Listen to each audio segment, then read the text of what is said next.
what is the difference, the strategy behind the free report versus the paid report?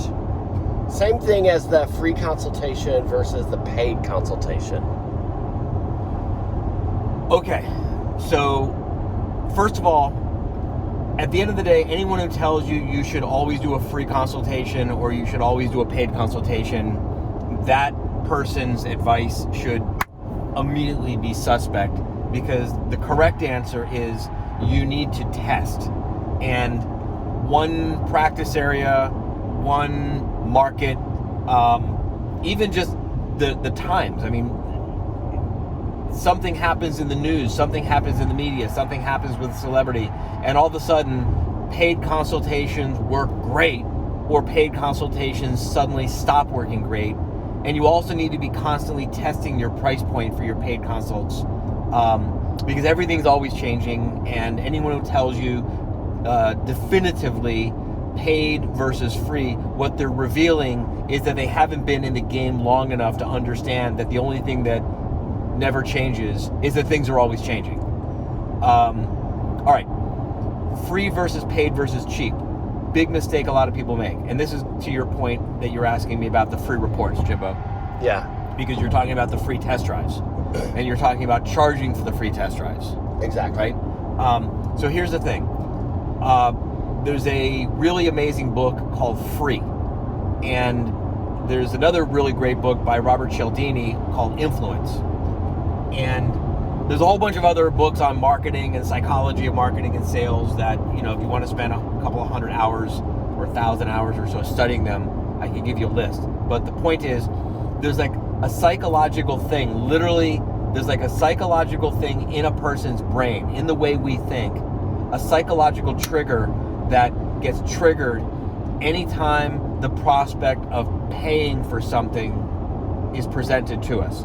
Doesn't matter, and they've done experiments. It doesn't matter whether it's $1,000, $100, $1, or even one single penny. The prospect of being asked to pay for something triggers something in the brain.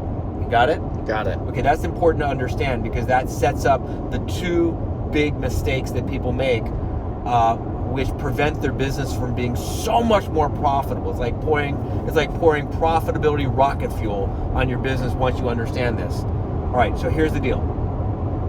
If you understand that the big barrier to overcome is actually, here, watch this.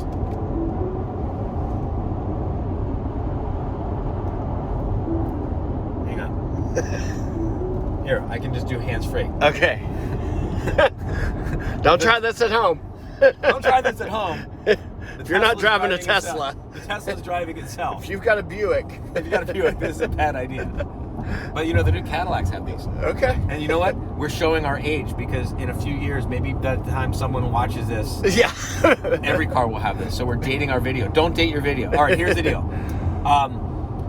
The instant you ask someone to pay for something, it literally triggers this thing in the brain. So it's a huge lift to overcome the question of, will I pay for it or not? Once you have overcome the lift of will I pay for it or not, the value discussion is a relatively easy discussion to have. I'm keeping my hands on the wheel just in case, because I don't really trust technology. Yeah. Yeah. I'm so scared. We're going around a turn. I'm going to be a little honest. My hands are off. Look. I'm a little nervous. I know. Again, don't try this at home. Okay, I'm sweating. Me too. All right. So, but it worked. It worked. All right. I know. Trust your systems. Trust your systems. All right. All right. So, once you overcome the will I pay for it barrier, the value proposition barrier becomes very elastic, right? You follow what I'm saying? Can you elaborate on that a little bit? There's two completely different issues that people mix together. One is, will I pay for it? And the other is, how much? They think lowering the price, they mistakenly think that lowering the price overcomes will I pay for it. Got it. Will I pay for it or not is a completely different barrier than how much will I pay for it.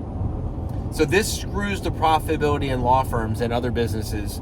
This screws the profitability in businesses all the time and undermines marketing because they try to overcome the will I pay for it barrier by lowering the price. So they do a $50 consultation, a $100 consultation, a $200. You know what? Once you've overcome the barrier of will I pay for it, how much you charge for the consultation is really not that important. You can make it $500 if I'm going to pay for it or not. Okay. You follow what I'm saying? I do. But instead what they do is they try to overcome the will I pay for it, and they say, oh, but it's only $100. Only $100, only $500, only $10, only $1. It doesn't matter if you haven't overcome will I pay for it. Does that make sense? It makes sense. Now, overcoming will I pay for it, I'm not going to lie to you, it's expensive. It's expensive, and it takes a lot of time and a lot of energy to overcome the will I pay for it objection. And so when you make your consultation only $100, what you're doing essentially is starving your business of the money that it needs to overcome the will I pay for it objection. The will I pay for it barrier. That make sense? It does. Okay. That's why free consultations, that's why free reports, that's why free samples, that's why free test drives are so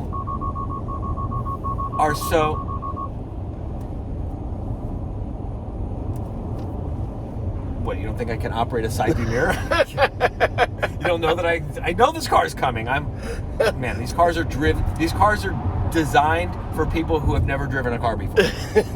They're making us worse drivers. Okay? Yeah. So the thing is, if you're not going to work real hard, and if you're not going to focus, and if you're not going to invest the time and the energy, and quite candidly, the money, to overcome the will I pay for it objection, free consultations, free reports, free test drives will generally work better. Got it? Okay. Let me recap. Sorry. Once you overcome. So how do you overcome? Like, now I'm like, what are the steps to overcome will I pay for? Okay, we're driving to Miami Beach. We're not driving to Orlando. I don't have like 3 hours to teach a class on how to do this. Okay. The big thing is most people are oblivious to the fact that there's even two completely different issues to deal with, and they try to overcome will I pay for it by lowering the price. Got it. Which undermines and sabotages the marketing, which prevents them from actually even being able to overcome the will I pay for it objection, because they don't even know that's a completely different issue. Once you've overcome will I pay for it, then you'll find that the price elasticity of how much they'll pay is much, much, much more flexible than most people think, and they screw their marketing by charging too little. Okay. So let's just talk about scenario one. Scenario one is I try to overcome will they pay for it by lowering the price to a $100 consultation, a $27, $49 free report or test drive or whatnot, right? Right. Okay. And because I'm charging anything for it, instead of getting 100 people to take it, I get 10 people to take it, right? Got it. So now, I think, oh, look at me, I'm a genius, look at me, I'm a hero. I got $49 times 10, I got $490, right? Well, the only problem is it took $1,000 to get them to, it took $1,000 to get those 10 people to give me $49 a piece. So I've actually lost $510 on this marketing campaign. You follow? I do. That same $1,000. Okay, so then now I've got 10 hot prospects. Right. All right. I got 10 hot prospects, and let's just say I convert 20% of them. I make 2 sales at $1,000 each. I've made $2,000 in revenue. I lost $510 to produce $2,000 in sales. I've made, let's just say, $1,500 of profit, not counting cost of goods sold. Got Just it. to make math easy. You following what I'm Yeah, saying? yeah. Okay, on the other hand, if I take that same $1,000 and I give it away for free, and I get, instead of 100 people, I get 1,000 people to take it for free, and I convert 10%, not even 20%, then I make 100 sales at $1,000 a piece, and now I made $100,000 in sales for the same $1,000 spend, which means I made $99,000. So in the first situation, I'm such a hero, I got them to pay me $49. I made $1,500 profit on my marketing thing. In the second situation, I gave it away for free. I got 1,000 people. I got half the conversion rate, but I got half the conversion rate on 10 times more people. I made $100,000 in sales. I made $99,000 of profit. Who do you think's still going to be in business 10 years later? Right. Can I a follow-up question or caveat, or I'm special because and these are the scenarios? No, it's my business is, you don't understand my business is different. You don't understand. My business is different. When we're talking about the test drives, the philosophy behind it was, one, we also believe that some people think it's too good to believe, or it's too good to be true that it's a free video. And what they think right? about the $49 test drive is that it's going to be a piece of shit. And that's the other thing, is telling someone that it's worth $1,000 and you're going to give them, that you're going to sell it to them for only $49. Remember that part of the brain of, will I pay for it or not, is getting triggered, right? And it's getting like massively triggered when you're saying it's worth $1,000, but you're willing to give it away for only $49. They think, no, it's only worth $49 because that's what I'm paying for it. Or that's what you're asking me to pay for it. And they think that this is really just a big scam and that you really only sell them for $49. Follow? I do. Is there no merit to... Their people are generally predisposed to accept or believe. If you tell them that the value is $1,000, they believe that the value is $1,000 and you're giving it to them for free for this reason. Okay. But if the value is $1,000 and the reason becomes very complex and convoluted and complicated and time-consuming and expensive to explain, and it creates all these other issues now, when now this $1,000 thing, you're willing to do it for only $49. Okay. Again, you're trying to overcome will I pay for it with lowering the price. It's the same dynamic. Okay. That $1,000 value for only $49, you're inadvertently triggering